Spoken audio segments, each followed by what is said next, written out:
ব্যাপার? পেঁয়াজ, রসুন, আলু, নারকেল, টাকা কই? স্যার স্যার স্যার কি হয়েছে আপনার? স্যার ম্যাডাম আপনি স্যারের মাথায় বাড়ি দিলেন কেন? স্যার স্যার এই কাজের মেয়ের মতো থাক, একদম আমার ব্যাপারে নাক গলাবি না, যা এখান থেকে। স্যার কথা বলেন স্যার। স্যার ম্যাডাম স্যার তো কথা কইতেছে না। ম্যাডাম স্যাররা হাসপাতাল নিয়ে যাইতে হইবে।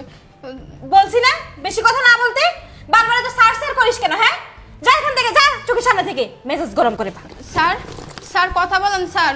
Sir sir sir madam sir তো কথা কইতেছে না ম্যাডাম, স্যার মরে গেছে ম্যাডাম।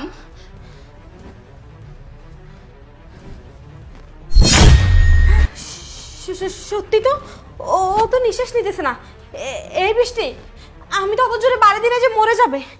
এখন কি হবে? ও মরে গেলে তো সর্বনাশ হয়ে যাবে, আমাকে জেলে যেতে হবে। কি করে?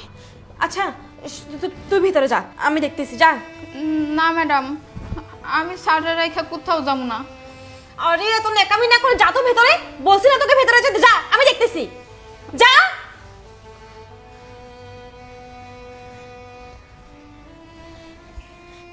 এখন কি করি? জিসানকে একটা ফোন দিই।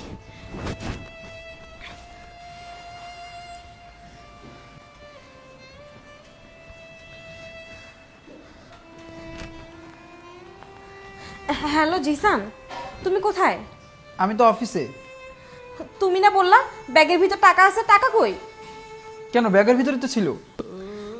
ব্যাগের ভিতর কোনো টাকা নেই। আচ্ছা বাসায় একটু ঝামেলা হয়েছে, তুমি জলদি আমার বাসায় আসো।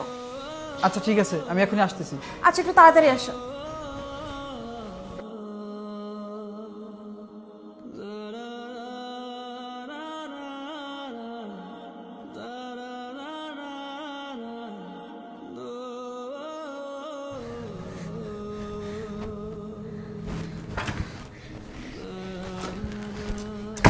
এই কি হয়েছে? এত শোনো না, একটা বিপদ হয়ে গেছে। দেখি তোমার হাজবেন্ড এখানে শুয়ে আছে কেন? কি হয়েছে ওনার? কি করেছো তুমি? শোনো, আমি ওকে মারতে চাইনি, বিশ্বাস করো। আমি শুধু একটা বাড়ি দিয়েছিলাম মাথায় বেহুশ করার জন্য, কিন্তু ও যে মারা যাবে আমি বুঝতে পারিনি। এখন কি করবো বলো?